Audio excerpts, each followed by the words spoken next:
The 2014 budget statement in economic policy of the government was presented in Parliament to announce plans to transform Ghana from a lower middle-income country into a fully-fledged middle-income country. According to the Finance Minister, Setekpe, government had taken a first step to cut down on public expenditure with a 10% pay cuts in salaries of the President John Mahama, Vice President Kwesi Amisatha, Ministers of State, and all government appointees. He added that the amount to be deducted by the Controller and Accountant General will be deposited in a special fund which will be dedicated to the establishment of CHIPS compounds for maternal and neonatal health. His Excellency President John Dramani Mahama, his Vice President, Ministers and appointees have decided to take a voluntary 10% pay cut for 2014.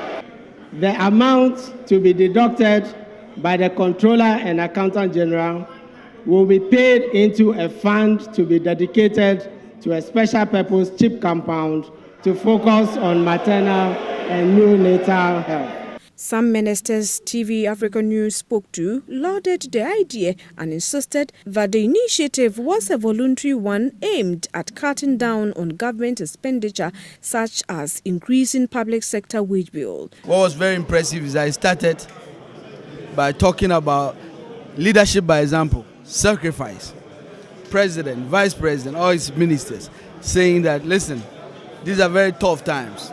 We are cutting our salaries by 10%. And we are using it to build chief centers around the country for women who are pregnant, for maternal mothers.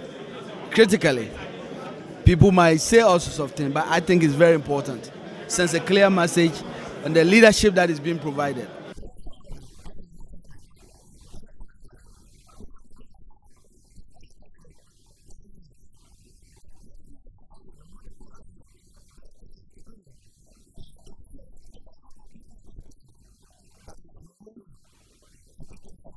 However, Oseichi Mensah Bonsu accused government of being opportunistic and described the pay cuts as a public relations gimmick. The budget also highlighted a number of measures aimed at fighting corruption in the country. A percentage of proceeds from corruption cases was to be paid to anti-corruption agencies to enable them perform their duties, while steps were also being taken to eliminate ghost names on government payroll. Both sides, however, traded accusations of corruption on the floor of the House, while the minority brandished inscriptions such as Merchant Bank, JIDA, WikiLeaks, Woyome, Suba, among others. The majority also alluded to the sale of the GMPC drill ship in their inscriptions. However, speaking in an interview with TV Africa News, the Member of Parliament for Tema East, Titus Glover, rubbished government's attempt to fight corruption. You can see that the president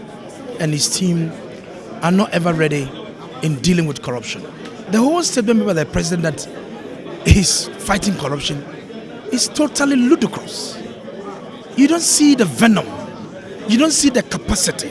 You don't see his capital will to make sure he's dealing with corruption. You see, he just brushed through that institutions of state should do. That is not enough. There are examples of people who have neck deep in corruption in his government. And he should be able to take the bull by the horn and deal with them accordingly. The JIDA report. The president knows in his heart to heart those who are directly involved in the JIDA matter. Why are they running away?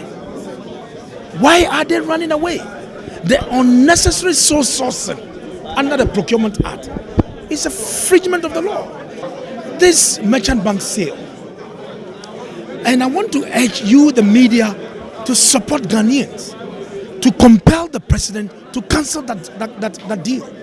It stinks, it's so bad, and Ghanaians should not encourage the sale of merchant bank. Government also announced a removal of taxes it imposed on agricultural inputs and medical supplies, including condom, earlier this year, with effect from 2014. According to the Finance Minister, taxes on agricultural inputs, medical supplies and raw materials for the educational sector were adversely affecting local industries, hence their removal.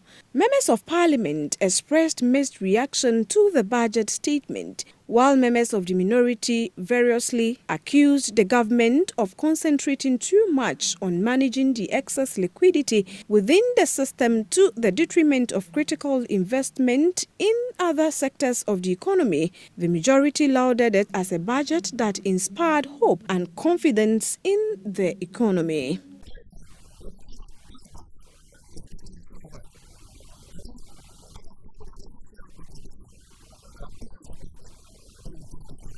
I'm excited about this budget, and I see that this budget is really the turning point to bring about jobs and empower the people of Ghana.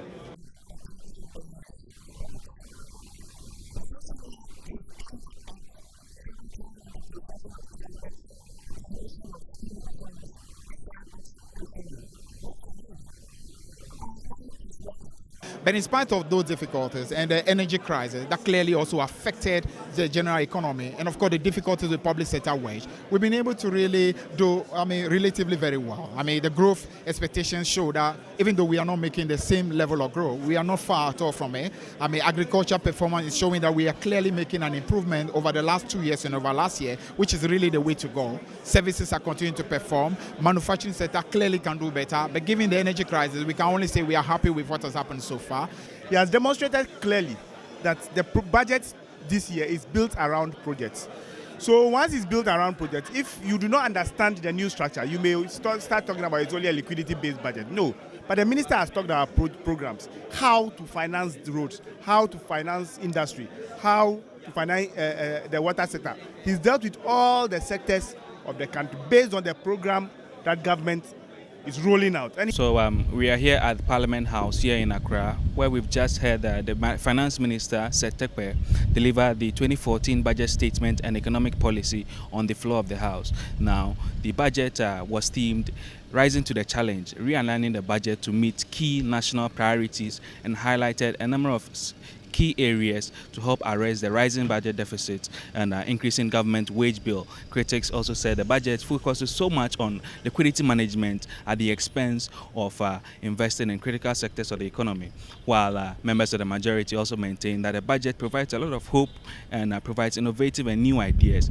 in managing the economy. From Parliament House here in Accra, this has been Kofi Owusu-Ansah, reporting for Television Africa News.